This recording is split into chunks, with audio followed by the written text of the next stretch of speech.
alunos, tudo bem? Aqui quem fala é a professora Elisângela de História. E hoje nós estaremos, dando continuidade nessa videoaula falando sobre o Brasil republicano, tá? Mas desta vez essa videoaula ela vai focar apenas do governo de Juscelino Kubitschek ao governo de João Goulart. Então, bora lá iniciar mais essa videoaula? Primeiramente, vamos falar aqui sobre o governo de Juscelino Kubitschek, que ocorreu entre os anos de 1956 e o ano de 1961. Durante a campanha eleitoral, o Juscelino Kubitschek, ele vai ficar pregando muito algo, em que ele dizia-se o seguinte, que seria 50 anos de progresso em 5 anos de governo. E realmente, gente, ele conseguiu, fazer o que ele prometeu, mas, ao longo desse vídeo aí vocês vão ver a que custo ele conseguiu cumprir todas essas promessas, tá bom? Além, dele ter sido eleito presidente pela coligação, que a gente vai dizer aí do PSD e do PTB, que foram partidos criados, não sei se vocês se lembram, pelo Getúlio Vargas, vai acabar ocorrendo o quê? Quando ele é eleito, ele vai criar, um dos seus primeiros planos. E um desses primeiros planos era o plano de meta, em que simplesmente ele mandou, vamos dizer assim, alguns cientistas, podemos colocar entre aspas, para que eles fizessem mais ou menos um mapa, do motivo do Brasil estar em crise econômica. E aí começou a se observar que no Brasil deveria, ser investido principalmente na questão de energia e transporte. Mas a gente sabe que esse plano de metas aí, vamos assim dizer, acabou ficando muito mais realmente no planos do que realmente alcançando as metas. Mas, eu acho que na questão do transporte, o Juscelino Kubitschek ele vai se destacar muito, até porque antigamente no Brasil se utilizava-se muito, as linhas férreas, os trens.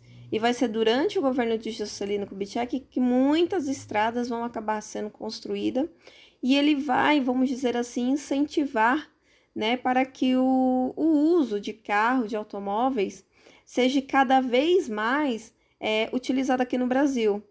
Claro que, olhando hoje, pela perspectiva, não foi algo muito bom, não foi algo benéfico, porque economicamente falando, as linhas férreas elas eram muito mais baratas, em questão de custo-benefício.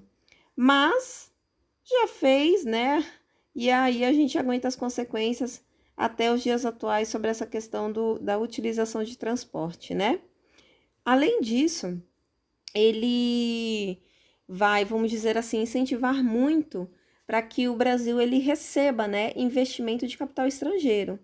Então, taxas mais baixas, facilitação nessa questão de documentação, entre outros atrativos que o Brasil também tinha, Além de mão de obra barata, a gente também consegue observar aí que ele queria industrializar o Brasil e por esse motivo acabou facilitando de todas as formas para esses grandes empresários estrangeiros. Vai ser algo bom, porque vai acabar gerando, vamos dizer, aí, emprego, mas em compensação, grande parte desses lucros, eles não ficam aqui no nosso país, ele é mandado, para fora. O Juscelino Kubitschek ele é mais popularmente conhecido, como o presidente que construiu a Brasília, Nesse caso aí, nova capital do Brasil. Para falar a verdade, desde a Constituição de 1891, não sei se vocês se lembram lá da nossa primeira aula falando sobre Brasil República, do Marechal Deodoro, entre outras coisas mais, Já dizia-se que a capital do Brasil deveria deixar de ser Rio de Janeiro e passar para Brasília, até vamos dizer assim, por uma questão mais de segurança, porque Rio de Janeiro era uma cidade, vamos dizer assim, além de ser uma cidade banhada pelo mar, poderia facilmente aí, vamos dizer, ser invadida durante alguma guerra ou algo do tipo, mas, a gente observa que era um centro econômico, um centro social. Então, por esse motivo, já se tinha esse planejamento de se mudar para a região mais central do Brasil, e ali ser construído a capital. E nesse caso, Juscelino Kubitschek, ele acabou, retirando esse projeto da nossa Constituição de 1891 e literalmente, né, ele começou a construir Brasília. Mas, né, que nem a gente consegue observar, o crescimento de Brasília ele acabou trazendo muito transtorno, porque hoje é sábio, né, que o orçamento que fizeram logo de início acabou triplicando. Então, assim, teve muita corrupção, teve muita roubalheira, né, teve muitas pessoas que acabaram se beneficiando, entre outras coisas mais, né? Então, assim, não só a construção de Brasília, mas, vamos dizer assim, o governo de Juscelino Kubitschek, ele foi um governo assim que ele só tentava industrializar, ocorrer o progresso, mas não tinha essa preocupação com o investimento, e isso acabou assim, vamos dizer, trazendo algo muito ruim para o Brasil, né, que vai ser a inflação e principalmente dívida externa. Porque, vamos lá, gente, Brasil durante esse período estava quebrado economicamente falando, e vamos ser bem sinceros, o Brasil não tinha dinheiro, então quem foi que bancou todas essas construções, todos esses investimentos? Acabou sendo os Estados Unidos, né? Então a nossa dívida externa, a cada governo que passava, ela só aumentava mais e mais e mais. Então, assim, realmente o Brasil, durante o governo de Juscelino Kubitschek, acabou virando um caos total, tá? Além disso, que nem eu não posso deixar de citar para vocês, a região que conseguiu progresso foi mais a região do Sudeste, que nem a gente consegue observar.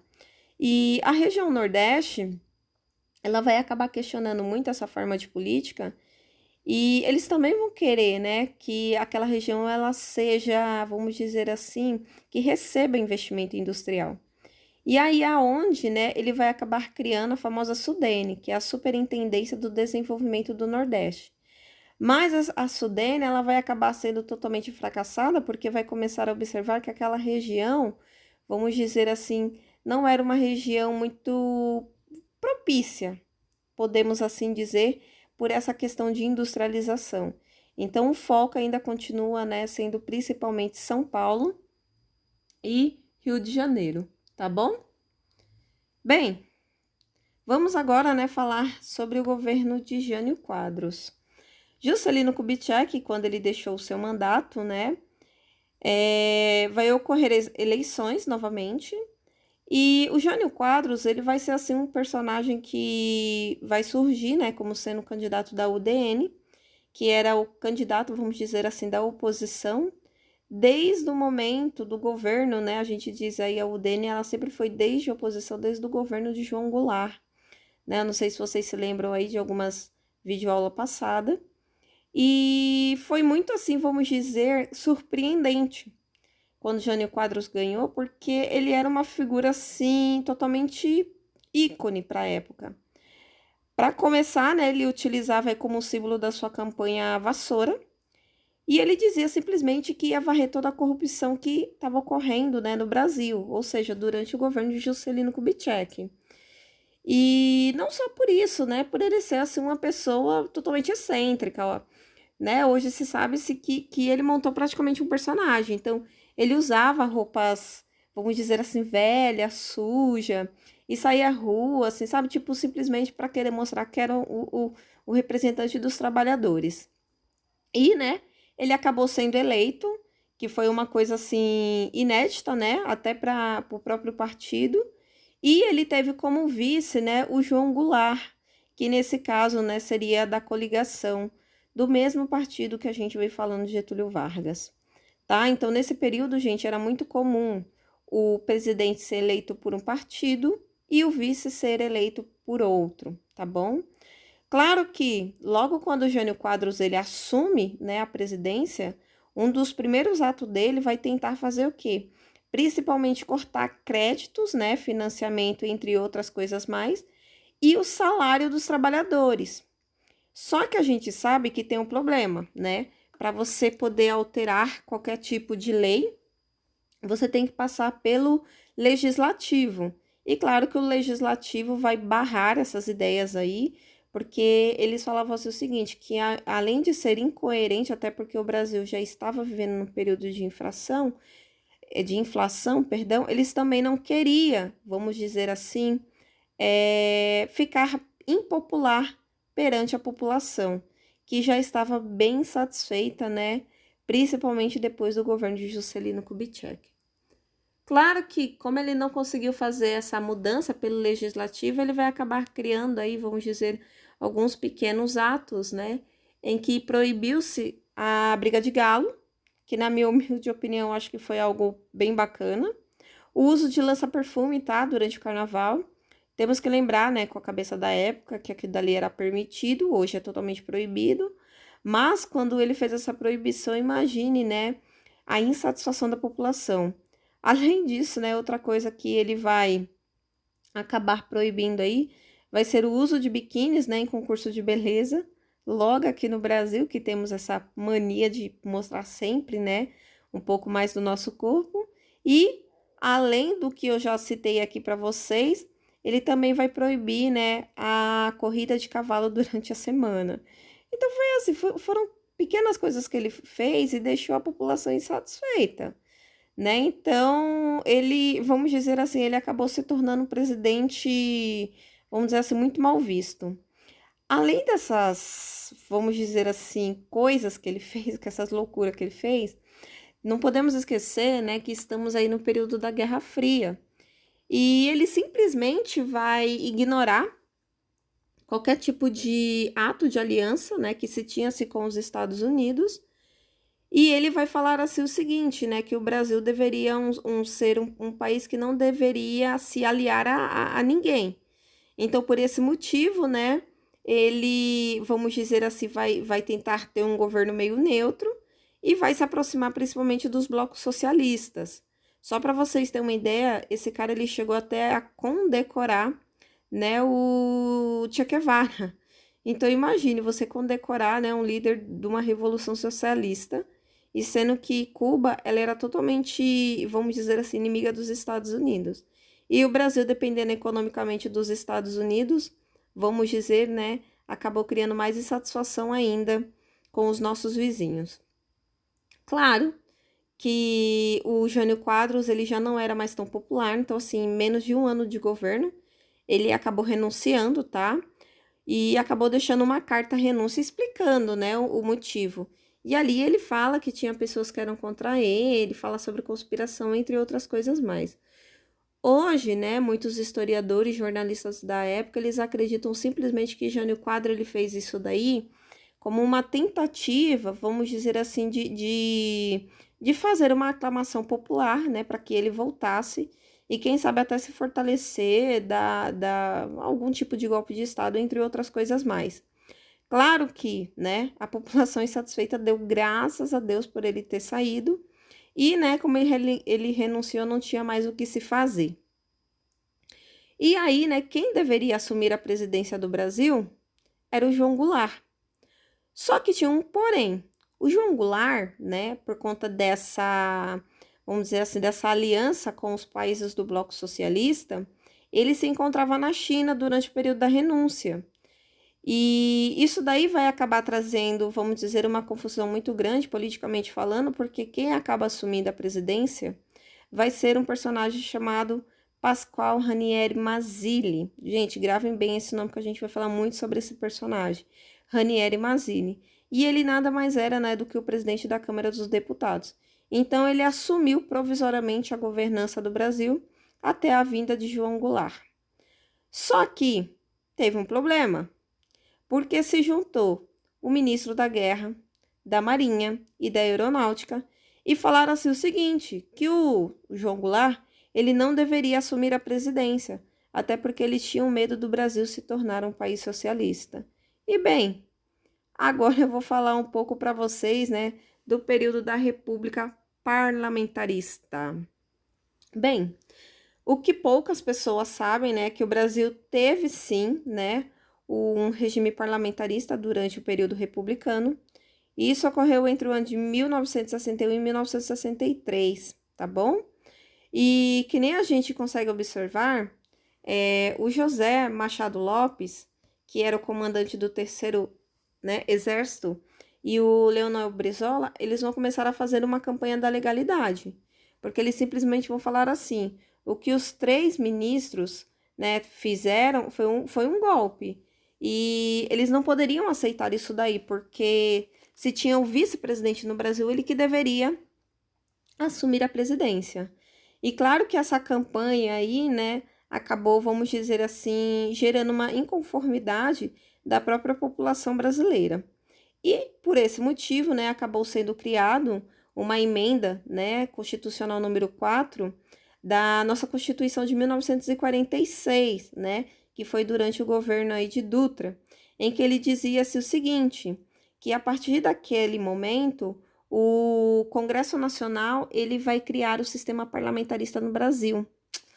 E aí, né, teve um porém, porque João Goulart, ele seria assim, né, empossado como presidente, mas assim, ele não teria plenos poderes. Quem teria de fato, né, seria o primeiro-ministro, né, do parlamento. E João Goulart, sem ter o que fazer, porque já tinham feito a emenda na Constituição sem qualquer tipo de participação dele, e ele querendo sim assumir a presidência, ele acaba aceitando aí, né, essa, vamos dizer assim, essa injustiça. E no dia, né, 7 de setembro, independência do Brasil, do ano de 1961, ele acaba tomando posse, né, da faixa presidencial, e aí sim, né, ele se assume presidente do Brasil, né, de uma república parlamentarista. Claro que durante o período do parlamentarismo tivemos 4 primeiros-ministros, tá? O próprio Tancredo Neves, o Auro de Moura, gente, o Auro de Moura, ele chegou a ficar assim em torno de 48 horas, né? Então imagine a confusão que não estava politicamente falando aqui do Brasil. Francisco de Paula e o Hermes Lima, tá bom? Claro que quando fizeram essa emenda na Constituição número 4, eles diziam assim o seguinte, né? Que o Brasil ele foi implantado sim o parlamentarismo, mas que eles deveriam fazer um plebiscito, né? 9 meses antes, vamos dizer assim, da saída do João Goulart, para perguntar para a população se eles, né, queriam um sistema parlamentarista ou não. Resultado, né? A gente viu que a população já acabou dizendo não ao sistema parlamentarista e, né, o Brasil voltou a ser uma república presidencialista. E agora sim, né, o João Goulart, ele assume o poder aí total, vamos assim, né, dizer, da República Brasileira. Bem, então bora falar aqui, né, sobre o governo de João Goulart. Bem, o governo de João Goulart ocorreu entre o ano de 1963 e o ano de 1964. E que nem a gente já tinha observado, né, o Brasil já estava em crise desde o Kubitschek. E o Goulart, ele vai tentar, vamos dizer assim, solucionar, né, esse problema que está ocorrendo aqui no Brasil. E ele vai acabar criando, né, o Plano Trienal de Desenvolvimento Econômico e Social. E esse plano trienal, ele tinha, assim, principalmente por objetivo conter a inflação, que a cada dia aumentava-se cada vez mais, e, né, tentar fazer uma distribuição de renda, principalmente para aqueles menos favorecidos. Então, gente, imagine, durante aquele período, né, um presidente falar em distribuição de renda. Gente, foi um caos, assim, total, mas principalmente da elite, né, a gente sabe da área com poder executivo maior, viu, assim, João Goulart como se realmente ele fosse o maior inimigo da história. Não só por isso, né, a gente diz que quando ele tenta fazer esse plano trienal, ele vai tentar, né, vamos dizer assim, dentro disso, criar as reformas de base. Então, ele dizia assim, para poder resolver tanta inflação e fazer essa distribuição de renda, que deveria, né, se reformular, né, a questão tributária, administrativa, bancária e agrária. Gente, imagine você tentar fazer reforma agrária aqui no Brasil, né? Se até hoje eu acho que isso daí é algo impossível de se conseguir, imagine naquele período então.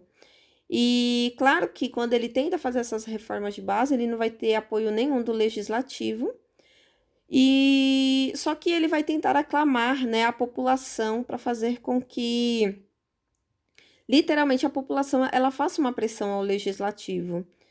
E que nem a gente consegue observar, o João Goulart ele vai acabar sendo visto como um presidente assim comunista, porque ele estava vindo assim com as ideias totalmente diferenciadas do que estava se acostumado.